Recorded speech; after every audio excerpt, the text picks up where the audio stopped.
think this might be the same kind of question, but I'll ask it anyway. As a reviewer, why should people listen to you? Like, do you have an expertise on movies that people should listen to you? That's an even more loaded question than his. I would say that. So why? So basically, you're saying no. Why should people listen to you? No. Yeah. You dainty piece of work. I think it's because I feel like we offer, reviews, but we put humor in there as well. So we try to be fun-formational, and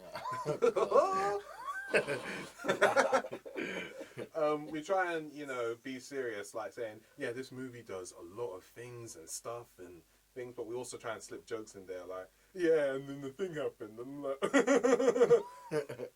I don't know, that's the worst example. No, but like you be like being yourself. Yeah, just literally, that's what a lot of people. If you watch a lot of videos online or just anything that people gravitate to, it's always because they're themselves and they don't compromise on their opinions and they're just truthful no matter what, how controversial they are. And it's not a thing of they're trying to stir up controversy for the sake of it. They're stirring it up so, this is how I feel. What do you guys feel about it? And having a conversation. So, and that's one thing that that's actually another thing that I want to encourage when we do reviews, that I want to have a conversation. I want to have a discussion about the film we're talking about rather than, this is what I think. Okay. See you later, subscribe. So I want to know, I want to have a conversation. So when people comment, I'm like, okay, so what did you think about this part and this part? And try and keep it away from spoilers if people haven't seen it, but just try and engage. That must be hard, isn't it? Yeah, to try and get away from spoilers. Yeah, oh. Do you have to like keep like pausing and like recording because that was a spoiler? Well, have to edit it out. Well, when we're doing reviews, we try and like get our notes down before we do the film and say, if we're gonna mention this and that, and it's like, but we can't really mention this, so we're gonna put it to the side. But we'll find a way to mention something that we didn't like within that spoiler, without actually spoiling what's happening. Okay. Yeah. We didn't do it that much for some other films, but yeah, that's you live and learn. Yeah. Are the reviews like so I saw like 2 or 3 like comic from films, comic films or adaptations from the comics. So do you read comics yourself or? I haven't read them in a while, but I try and it's not that I don't want to read them. It's just that if I'm watching a film, I want to judge the film. I want to judge what the film's presenting, what the filmmaking presents, what the filmmaker's trying to get across, how the acting is, how the things behind the scenes are. So I'm not trying to bag on anyone who reads the source material and then compares either way. But I just feel like if I'm gonna do that, I'd rather do it after I've reviewed the film rather than before. Yeah. So at least I have like a clear mind on what we're seeing. Oh, okay, fair enough. So when you're watching a film, do you watch like the slightest detail? Like, say if there's a film and it's the scene is just you, but do you watch like what's going on in the background?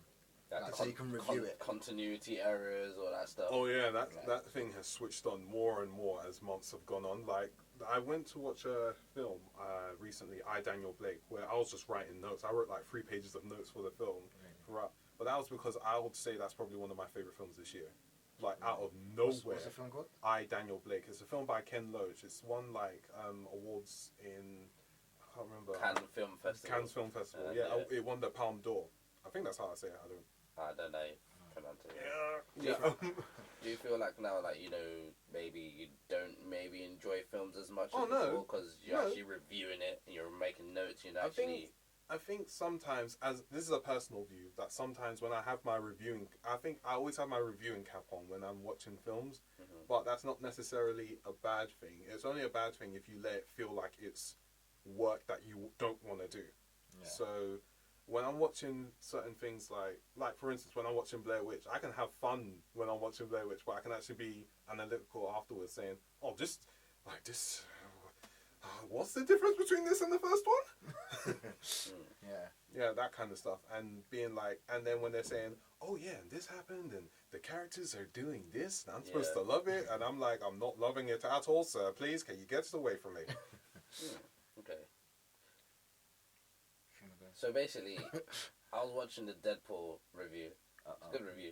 Yeah, I'm sorry. I'd like to apologize in advance that we haven't had anything up since Civil War on YouTube. Remember, if you want to listen, if you want to see all our reviews, you go to movieempire.com for all our written and audio ones too. But Terms and conditions apply. Go back to the our first ever video review where we talked about Deadpool. Yes. So I watched it. That's alright. Yeah. So he made good points. It's a good review, I have to say. Thank you very much. But then you went on to say that Ryan Reynolds is an actor who brings out emotion in every role.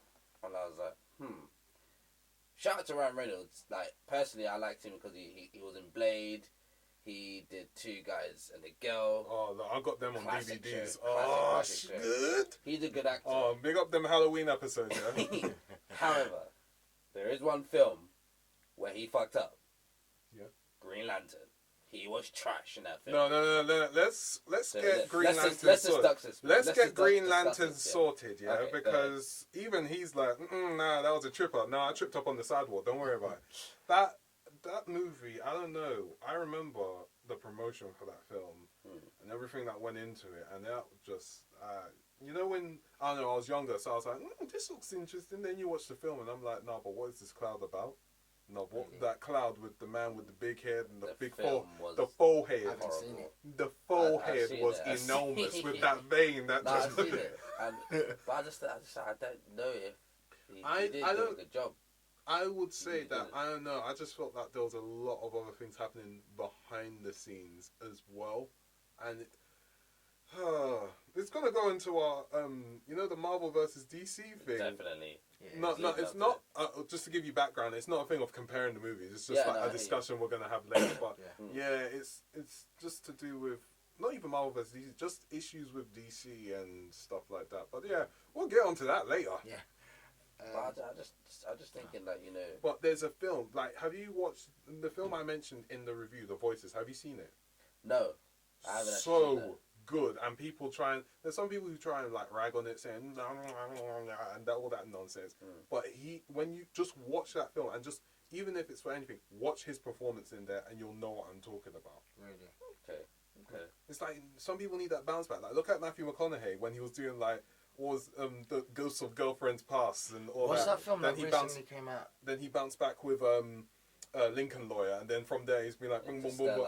Yeah. Interstellar, that film was phenomenal. And then he's done Free State of Jones. I haven't seen it properly yet, but I do want to check it out. And Dallas Buyers Club and Wolf of Wall Street. But he had a minor role though. Yeah, I know, but it was iconic. Did you know that? Yeah, he made it up. No, it's he not. Does it. Yeah, he does it himself. And then Martin Scorsese was like, "No, but what is that?" And he's like, "This is just a thing I do. Put it in the movie. Yeah. Roll the film." So, what's the hardest film you've reviewed? Like to review, like you reviewed films. Probably from what I remember, Midnight Special was a bit difficult because it. But I think I wouldn't say it was hard to review, but it was very difficult to pin down why we loved it at first, because for those of you who don't know, it's a film by Jeff Nichols starring one of the people he works with all the time, Michael Shannon, and he's got Joel Edgerton and Kirsten Dunst in there, and it's a very interesting film because it feels quite ethereal in a way, because it's about like a father and son, and they're on the run from this kind of church, I would say cult that they used to be a part of, because the boy has certain powers. So you're watching it and it's a slow burner, so it was kind of difficult to explain why we liked it, rather than saying, oh, we liked it because it had this and this, and it was like, well, it has an ethereal feel and they really good performances. But yeah, if you listen to our review, even we're like, because I think it was more difficult because we couldn't say that much without revealing what happens within the film as well.